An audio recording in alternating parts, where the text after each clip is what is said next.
So Rick Rubin talks about, like, in his book, he says, like, your art, whatever that art is like an offering to God. Like, you just do the work, you do your best, and you offer it up. Don't worry about what the listeners or the viewers think. You just do the work. How much of it is that? Like, are you offering it up to the divine? Is it like, Yes. is it like your gift back? I commit it to God. Yeah, Yes, yeah, I yeah, do. yeah, I yeah. do. It's beautiful. I've actually prayed that because, and not on a daily basis, but I have prayed it so that there's an understanding. And when the miracle songs happen, where it could be within 10 minutes of, let's say I'm What's sitting. a So miracle song when it hits? so Is that what there, you mean? there's a story. There's a story that I have with Fieldy. So we're about to go into the studio. We're working on the Supernatural Miracle album, right? And I'm sitting in front of the computer with a guitar. He comes in the studio. He sits down next to me, and I'm like showing him the riff and whatever I have. And he turns to me and he says the most outlandish thing you could have said to me at that time. He looks at me. He goes, this song has to be about Jesus. And I'm like, in my head, I'm like, this guy's going crazy now. I'm looking at him like, what? So now I'm trying to give him a little pushback. I'm like, hey, dude, like that's a controversial move right there. It's Right, like, and it's not the kind of controversy I want right, in my life. right. It's like that's not the battle that You I'm want to be geared up fighting, for. right, right, right, right. I get Yeah, it. I don't want to fight with religious people. Certainly, It's not my thing. right. So he's I like, I don't don't know, either, by the man. way.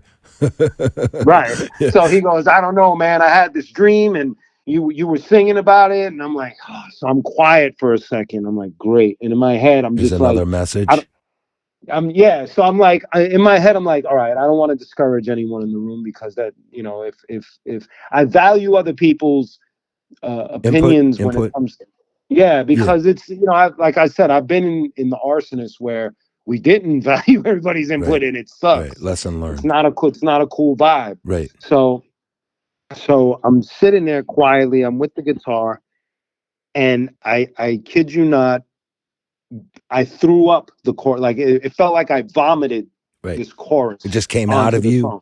It just came out of me. Right. Flowed. I heard what he said, and I was like, and like so start goofing around, and all of a sudden, within maybe 10 minutes, the chorus is perfect, Oh. and we're both looking at each other like, did that just happen? So Like that's this what you mean by a miracle song. miracle song. Yeah, Yeah. those Yeah. that's what Quincy Jones had said when a good song just pops out of nowhere, God is in Yeah. the room. That's what Yeah. Quincy Yeah. Jones said. Yeah. Yeah. So that, and the Keep name of the song is a come to Jesus moment. Out of and it's not a worship song. It's more of like a testimony. It's like right. a person struggling with life, and they have that come to Jesus moment. Right. I wasn't trying Right. to sell anything to anybody, Right. but since he gave me that foundation of this has to be about Jesus, I had to find a way where it worked, where I wasn't Right. Right. pissing anybody Right. off with a That's your religious opinion. that Yeah. I think that's probably your unique, no pun intended, gift. You know, Keith Richards talks about it in Satisfaction. Like and also Tom Waits. They all talk about being a kind of antenna for the idea, and it's just got to Yes. find you working. And you have these kind of ideas. I know them. I call them. I was taught to call them like they're called angel messages in a way, but that's like they're angels. That's the Yes. way that the divine speaks to us through these epiphany moments or these like aha, like, oh, I got it. It's right there. Yes. And you just got to be open to it. You have to Like be open to it, and then if you get into that routine, if you like what I do now is when I start the day, I just pray for the words. I pray to be blessed with lyrics yeah, so that I could just move forward and yeah. and It's get the song interesting. done. It's interesting. When I went to get coffee across the street, and on my way to the studio, I did a prayer about this podcast. Like, Nice. yeah, man. It's just like I want God in the room too. Yes, sir. So, so you're in California. You have these miracle songs. You're going through it, and then we had this like pre-talk before the Yes. podcast, and you had said, Fieldy had said something to you about intention, and you said, Intention and legacy. Legacy was more of his aim. He saw that I was at this crossroad with what I do as Q Unique. uh-huh, I was at a big crossroad because I was no longer happy with that playground. If you understand the metaphor, it's like each genre is a playground of right, music, right, and in underground hip hop, underground hip hop is a tough gig because it's not something that uh has extreme commercial right, value, right, right. It's hard to make a living.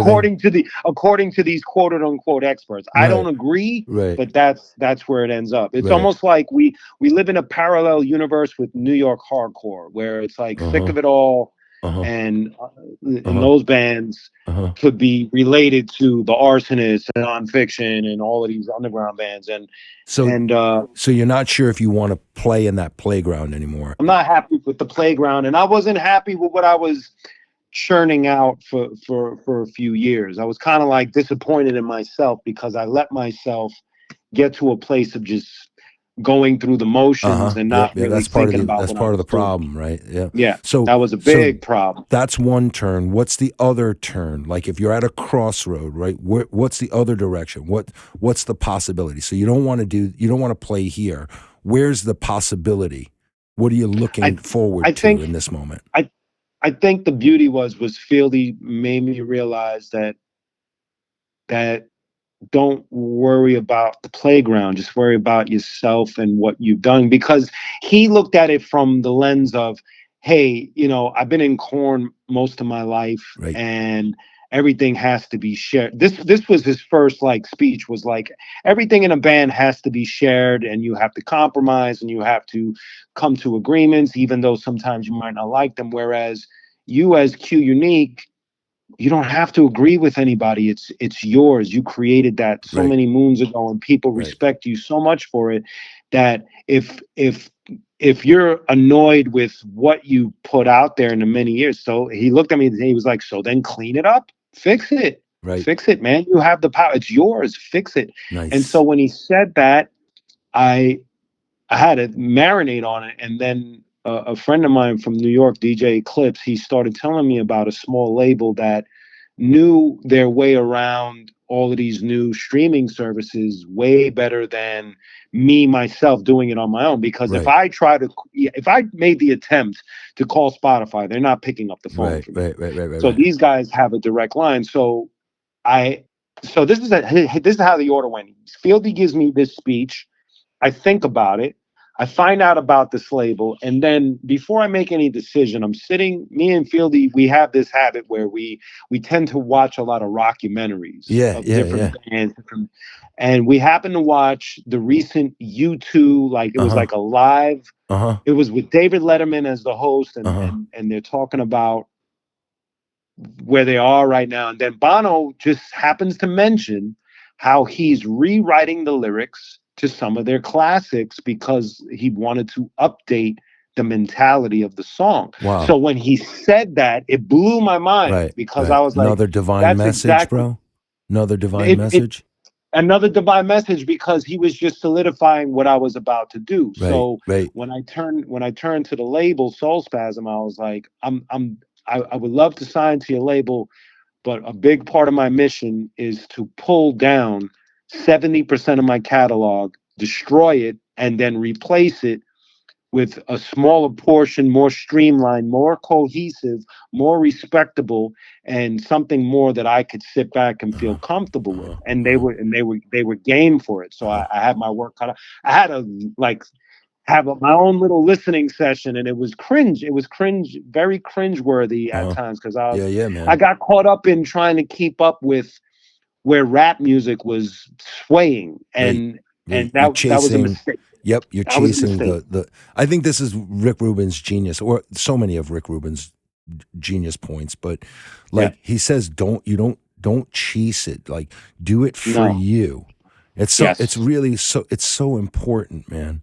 Especially when you're communicating with like divine mind, or you're relying on that stuff. Like if you're chasing something external, I think you veer off.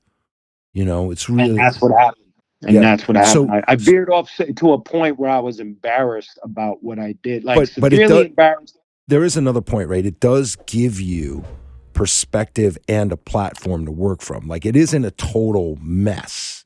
It is No, like there is something to work there's with. a There are some lesson in it. seeds, right? So Yeah. what's the lesson? The lesson was for me was moving forward. Don't try to fit. And so Moving the forward and reason don't why try the to Q fit. unique so the reason why the Q unique thing fell off the tracks is because when the arsonists came to a crashing end. You got to understand that that was my team. Right, So when I lost the team, I was lost because right, we no matter how crazy it was behind the scenes, we were doing well as a group. We were touring the world. We were going out with Public Enemy, The Roots. It was amazing for us. And when it came crashing to an end, I was really lost. So wherever I can go, I tried to fit in, right, and that was right, my right, mistake. I right. wasn't sticking to who I was. I guess in my young mind, I thought, well, now that I'm, rolling with this new team, I got to kind of like play ball the way they play Right, ball, right, right. and that was a It's bad a mistake. it's a rookie mistake. That's all. Yes, It's yes, yeah, yeah. So if like we're summing this period up and someone's listening that is feeling I don't know what that they're like they're at a little bit of a crossroad or they're chasing something that they don't feel completely comfortable with or they because actually what I hear is that like, and I think this happened for a lot of us. It certainly happened with me and art in and painting during yeah, COVID. It's like it forced me because I couldn't spend time doing the martial arts or the kind of major creative output that I had or creative platform that I had. Like I had to figure right, something out, and so yes, and like I went into I just started to dive into the other love that I have. And so what I hear is that like you are at this place, you're at this age, and you take a like a kind of hard left. You go to California, you reinvent yourself, and now you're finding a much more success. I hear a lot of ease. I hear a lot of things just coming to you well. So if you're a young, yes, if you're speaking to like a younger person, or even someone who feels that they're at a crossroads, like they're a legal assistant, not that there's something wrong with that, but like just as a way to, and they're not happy in that position and they want to take another path.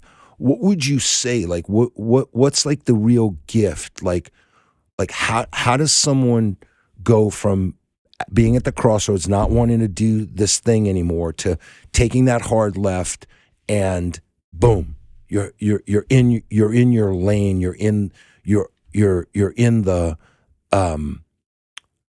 I guess the channel of the yes, antenna. You're getting the good messages. What would you yes. say? The first thing I thought was cliche, but it worked for me, which was put the ideas down on paper, to put your to-do list Yeah, together. pen to paper, right? Like Yeah, literally pen to paper. I always avoided that for some reason. I always There's so found it much to be power an in it, odd buddy. an odd technique, but it worked. It Yep. worked because I was able to look at what was in front of me Right. by my own hand, like Right, just right, listing right. There's so this. I much have to do power this. in it, bro. Yeah, Okay, so write your things down. What's you have next? to write down what your course is, and Right. then you have to. It was something I learned at the dojo.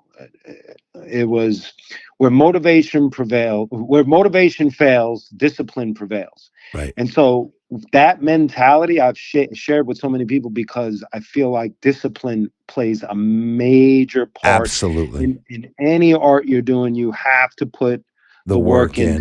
You have to be so Absolutely. disciplined in your practice, discipline in your writing, Yep. discipline in who you are. Yep. You because the mistake I made, like I said previously, when I was trying to fit in, that's an undisciplined mind. I was Right. just trying to That's fit. right. That's That's right. not That's right. That's discipline. right. That's right. That's right. So, And then is there a next and then thing? lastly, the biggest one, the toughest one for all of us, patience. Patience wins the ball game. That's the Patience hard wins one. the Then, ball game. okay, It's the toughest one. amazing, Because amazing. everybody, unfortunately, technology has brought us to a place where patience Yep, yep. It's almost off the seems like it table. has no space here, Yep, and and it's weird. that's incorrect. That's certainly a trap. Okay. You know what's crazy? We mentioned Danny, and I have to say a story about patience with Danny. He when we started the Rodimus project, I thought in my head, working with him, I thought, well, he's a kid. He's probably going to try to like rush me. And Yeah. so Yeah. I had to have like these conversations with him because, when you're dealing with somebody that's a little younger, they're a little more aggressive as far as their Right. They're steps. enthusiastic. Right. Overly enthusiastic at times. But what was fascinating about him, and I think it has to do with the dojo, was when we started writing, it was he who turned to me and said, well, let's see how this turns out in a year. And I was blown away by that. I Right. was like, wow, this kid is actually giving me a space of a year Yeah. to figure Yeah. this Right. out. Right. Right. Right. Because normally when I work with other bands, they're like, hey, did you write that yesterday? And it's Right. like, hey Right. man, Right. slow Right. down. Right. Right. Well, Let me wake up first, I think a lot of people certainly give up on their dreams way too early, or not even their dreams, their endeavors. Like people Yes. quit the dojo way too soon. People, Yes. I think, leave their relationships sometimes way too soon. It's Yes. like, I mean, that's a little bit of a slippery slope there, but you can kind of get the point. Like No, we I do get the point. we certainly leave our dreams, our art, if it's not like working to what we perceive as success, we leave it way too soon. I want to ask you a few more questions, but I want to tell you my top 3 albums. Okay. Yeah. Let's hear it. Yeah. The Rolling Stones, uh Exile on Main Street. Top I top saw the 1. documentary. It's a beautiful, beautiful movie Beautiful, about that. beautiful, Yes. beautiful. I play it every Sunday morning for the last 20 years. Nice. And what it does is it brings. I remember the first time I was probably 12 years old. I heard Sweet Virginia for the very first time, and Mm. the entire universe. It was like God singing to me. The entire universe opened up for me in that moment, and like it's like my church. Like I go and revisit that moment every single Sunday. Number 2, Kiss Alive 2. Kiss Alive 2, even though I don't play it as much now, from the time Kiss is great, man. I was 8 years old, well into my teens, I played that thing nonstop every day. And you said something earlier about like wanting to be like these guys, and like Yes. for a young kid in the 70s, like to have this fantasy of escaping and being one of these characters and like playing air guitar or playing Yep. air drums, it just was so fantastic for a kid like coming through so much trauma and coming through so much difficulty, to have a Right. place to go where you could just be in your imagination and be one of these characters. So Kiss Alive 2 for just that. Like maybe it's comic book-ish. Like I read comic books, but I'm not a real big comic book guy. But like Right. in that way, it was like a way to kind of escape. So Kiss Alive Yes. 2. And then I think while I think it's actually my third most played album, but certainly my third favorite album is Rain Dogs by Tom Waits. And Wow. they I didn't see that one coming. yeah, Okay. yeah, yeah. They say that it's one of the most brilliant pieces of music ever written in its entirety. Like I've read that he hits kind of every single genre of music that was out at that time, and it is so fantastic. It's so lyrically fantastic that it's like being inside of a book every time I listen to it, and it's just so amazing. Okay, That is. my I think you answered some of it, but I want to finish off by your top 3 like rock concerts that you ever went to, or top 3 shows. Like I heard Rakim, or was it Right. what That's KRS on the hip One? hop side. But when it Yeah. comes to more of a band, Depeche Mode, You saw I was Depeche Mode fortunate when? enough. 14? I saw Depeche Mode when they put out the Songs of Faith and Devotion. So that's like 90, I don't know, 2. And what hit you about the show? What was the thing that The made you go, production whoa? was just pure. Their production was just pure insanity. They had screens everywhere and imagery, and the music sounded phenomenal. And it was when it was all 4 of them, and it was Yeah. just they sold out Madison Square Garden. It was Magnificent. just everything about that, from the sonics to the look to just everything about it was an experience for me. Uh-huh. It was beyond concert. It was an experience. It was like, Uh-huh. oh my God, this is nuts. Second, Um number 2. whew, Stone Temple Pilots. Real Stone good. Temple Pilots Where? at the arena in New Jersey. I can't remember the name of the arena in New Jersey at that time. This is when they put out their 3rd album, and it was again all 4 original members. Right. And being an alternative rock super fan, and to be able to see at least one of the bands. This is obviously way before I would meet like somebody like Jerry Cantrell or cross paths with Right. Chris Cornell. Right. This is like here I am. I'm watching Scott Weiland and Oh my gosh, and the so good. DeLeo brothers, and it was So like good, it was man. flawless. It was flawless. The Flawless, performance right? was flawless. As much as he had his challenges, Yeah. he was pitch perfect. The Yeah. band was fired up. It was just So that's the thing that was the imprint, that it was flawless. yes, it Yeah. was flawless. Yeah. And then number 3. Man, this is so hard. There's so many good bands I know, that I had the opportunity buddy. to see. Buddy, people hate me for asking these questions. I ask these Oh no, questions I love these because they're questions. so tough. It reminds me, because then there's the flip. This is like the way I answered the Beatles question. There's like a kind of combo pack. It's like Yeah. 9 Inch Nails and Metallica as a Wow. combo, because it was just Was it the same night or no? no, Okay. I was blessed to be able to be on the side of the stage to watch these things, and you're just watching. Just first of all, Trent Reznor, 9 Inch Nails, for a dude to, in my opinion, to create Genius. his He's a own lane. genius. Yeah, He man. created his own lane. There's Right. nothing you could Yeah. probably compare certain. Oh, this might sound like this and this, but when I hear 9 Inch Nails, I'm like, I don't really Yeah. know what else sounds Certainly. like this. Certainly. And then Metallica was just to watch. I saw them. Man, it might have been 2012, somewhere around there.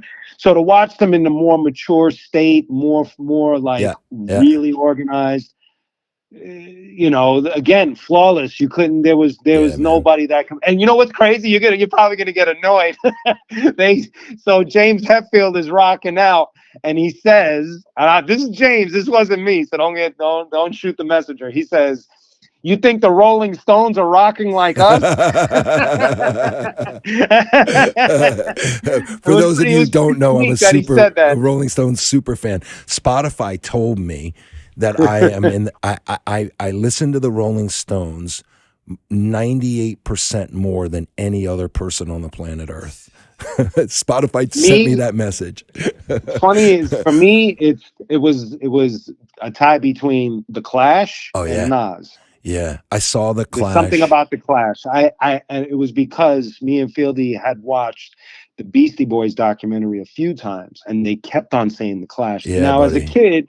as a kid, I listened to The Clash, but I didn't get it. Yeah, So man. I was like, I'm. It's 1983. I'm 13 years old. I'm hanging out with people that are much older than me.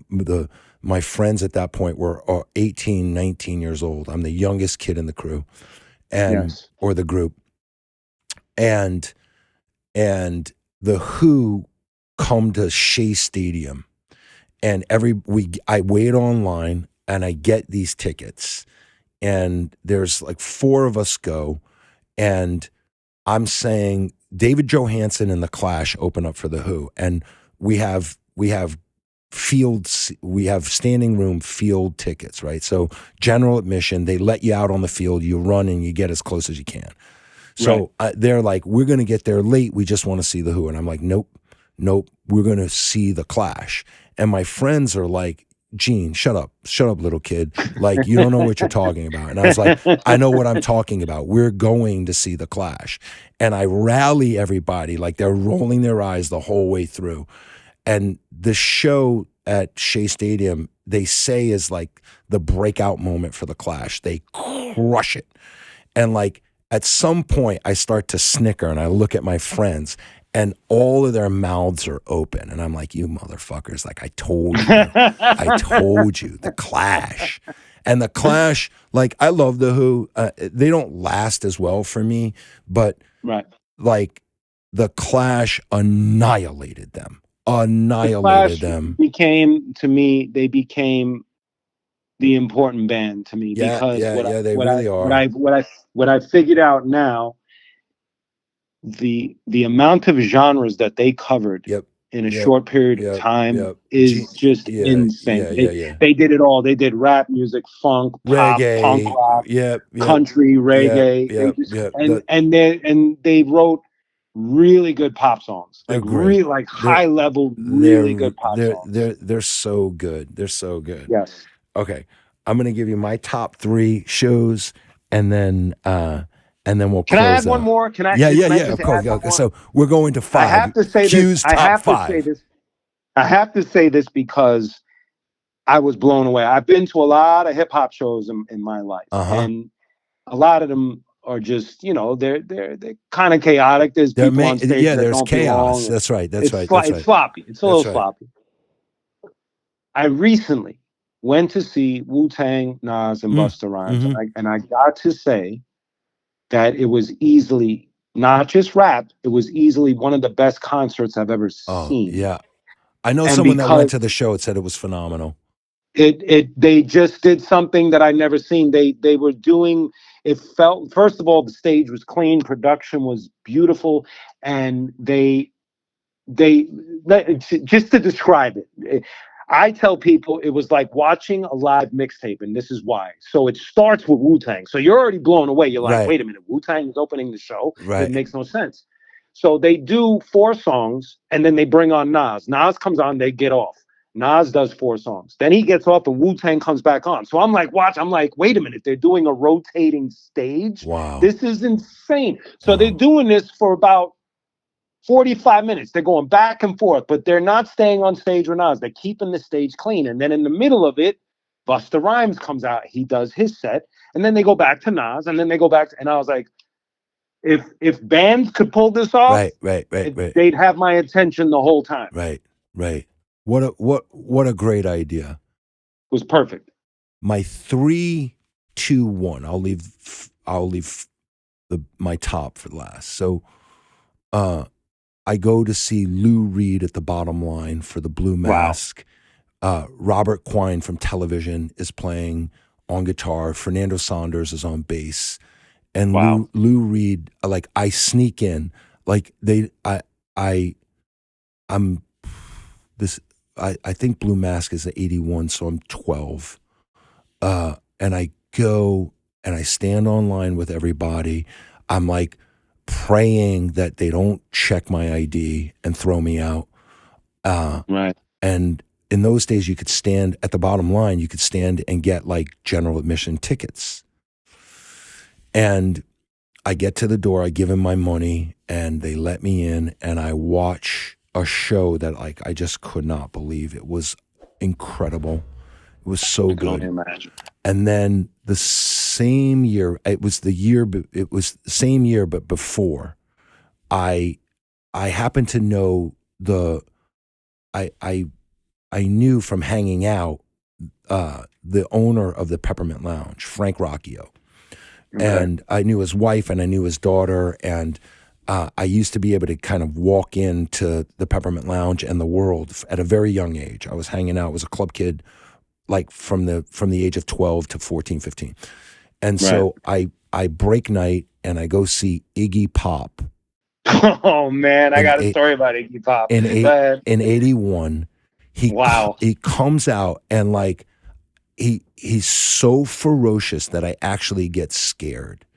And like I take a step back, and he's bleeding, he's like spinning, he's throwing the mic boom into the audience with like abandon, like, and he Wow. is just crazy. And like I said about Sweet Virginia, like in one moment the world got like infinitely bigger.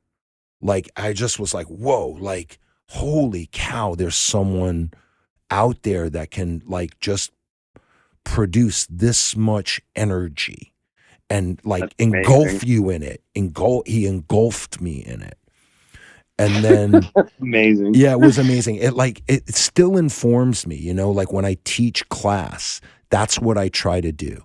I try to like engulf everybody in my energy and Right. have them for Iggy. It was like a maniacal embrace. Like he embraced everyone in that club with this like manic energy, but it Yes. like I felt him around, like I could feel him like grabbing me. Wow. um and then Guns N' Roses 1992 Madison Square Garden The it was a peak. top show ever. Like I seen the Rolling Stones 12 times, and they were great. I love them. It's just a whole other thing. But in Yes. terms of like rock shows, like Slash came out and he said he stood on this like Marshall stack. He stood on this huge amp set, and he said, you know, growing up, I watched The Song Remains the Same so many times. And he said, Wow. like, I watched Led Zeppelin in a limousine come out of the airport and drive into Madison Square Garden, and the lights go out and they started to play. And today I had that moment. I did that exact same thing. And he That's said wild. it was like my dream came true. And then he broke into solo on guitar the theme from The Godfather, and the place erupted, bro. And I got goosebumps telling it. I was like, this motherfucker just like That's shit on amazing. everybody. Like he just crushed it. Like what a choice to make in New York. Like it was just just such a genius idea. And you know, Yes. and he connected me because I also saw this. The Song Remains the Same used to play on Sunday nights at the 8th Street Playhouse at midnight. And we used Rocky to, Horror Picture Show. was Saturday night. Friday and Saturday Yes. was Rocky Horror Picture Show. And then Song Remains the Same was Sunday nights for years. And we would get Wow. high and we would go watch that. And like he connected me. Like I too dreamed of being in a limousine, getting off an airplane, the cops like shutting down lanes and going into the, you know, like it's such a rock and roll fantasy. It was Yes. it was an amazing moment. And he caught me right there. Like Slash was so genius, so brilliant. So I have a quick story about Iggy Pop. yeah. By the way, if you haven't listened to Henry Rollins tell his Iggy Pop story, everybody should listen to that, because what an amazing storyteller. And he talks about trying to compete with Iggy when Henry Rollins is 30 and Iggy's in his 50s. And it's just, Wow. yeah. It's a great story, but go ahead, hit me with it. Mine's is quick. Mine's is really quick. We were mastering the first Arsonist album in Midtown Manhattan.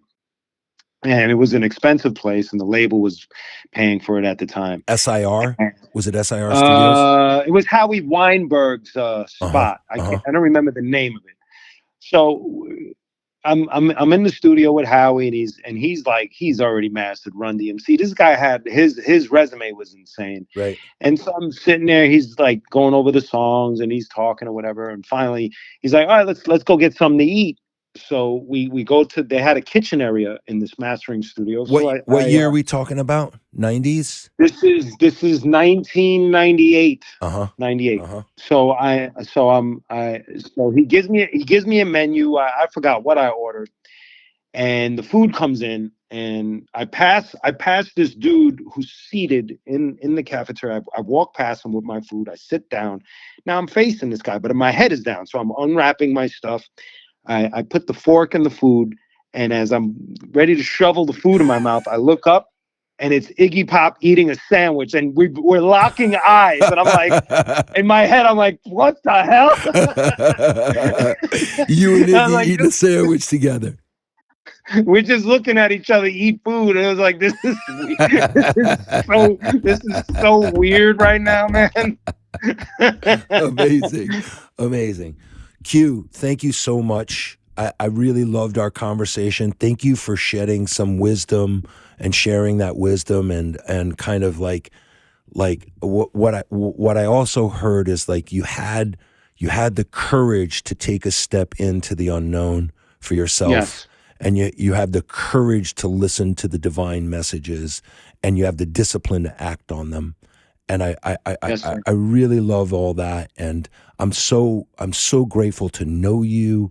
You know when we first met, I was like in awe. Like I couldn't believe that you and your family were coming to the school. And when I heard like your relation to Rocksteady and like your relation, like you worked with Korn and all of these people that I loved and I grew up with, and I still am in awe of you, brother. Like Thank you, sir. You're a gift to me. You're a gift to your friends and your family, and you're certainly a gift to the artistic community. And I love you, pal. Thank you for coming on the show, and thank you for your generosity. Thank you for having me, sir. Yeah, man. Thank you for having me. I'm so happy that things are doing well for you. Thank you, sir. And anytime we could do this again in a year or so. I'd love that. I'd love that.